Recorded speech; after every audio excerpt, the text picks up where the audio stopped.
It's April 13th, 2020, and the fall of folk punk and elegy has been up on YouTube for about 2 years now, maybe over 2 years.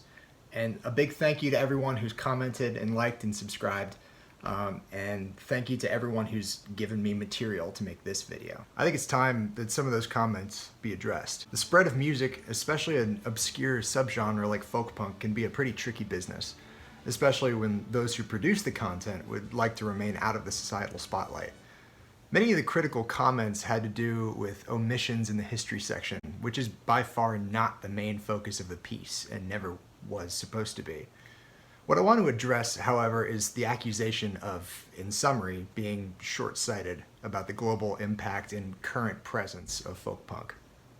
During the 2 years the documentary's been online, the comment that remains at the top of the comments section has been this one. Well, I think this was a good idea for a documentary. If you look at folk punk beyond the scope of your local scene and the older, bigger names, folk punk is very much alive and doing much better than before. I'll definitely own up to this. Technology's expanded the accessibility of the genre in general, but I'm still pretty ignorant of what it looks like in the rest of the world. Music, along with all media in general, is a matter of usage and producage. These terms courtesy of Henry Jenkins. Producers produce and distribute, and the users of what is produced play a major role in its distribution.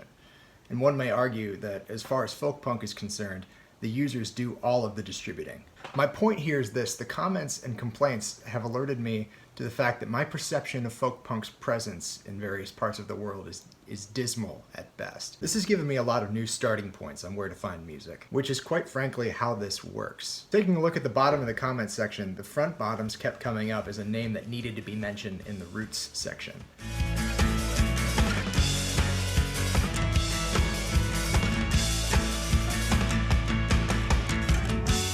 One user posted Woody Guthrie's name in every nook and cranny of the comments section he could find, completely outraged that he wasn't included. Listen, point taken. Big oversight on my part. Thanks for the tip. You may be surprised, people in this world are getting over. There was also Blackbird Rom, Bogged down in neutral stench. Shaky Bones, and the fucking Buckaroos got a shout out as well.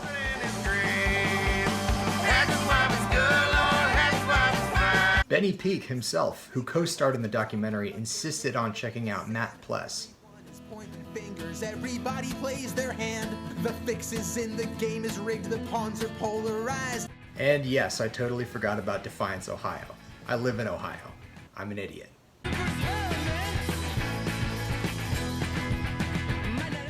Why did I feel this video was necessary?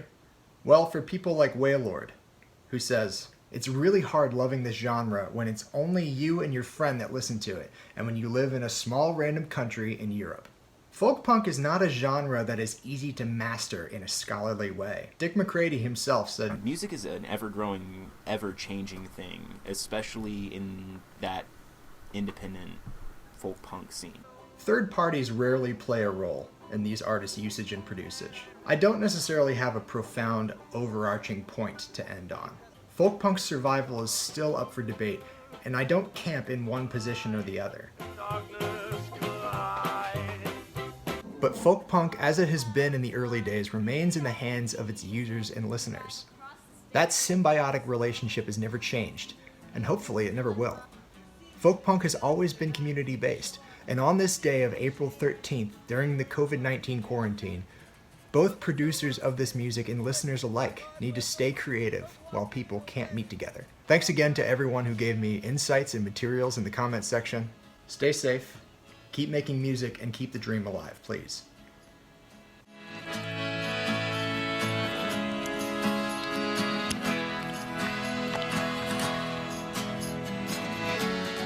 Plow some other field, try and forget my name. We'll see what harvest yields, supposing I do the same.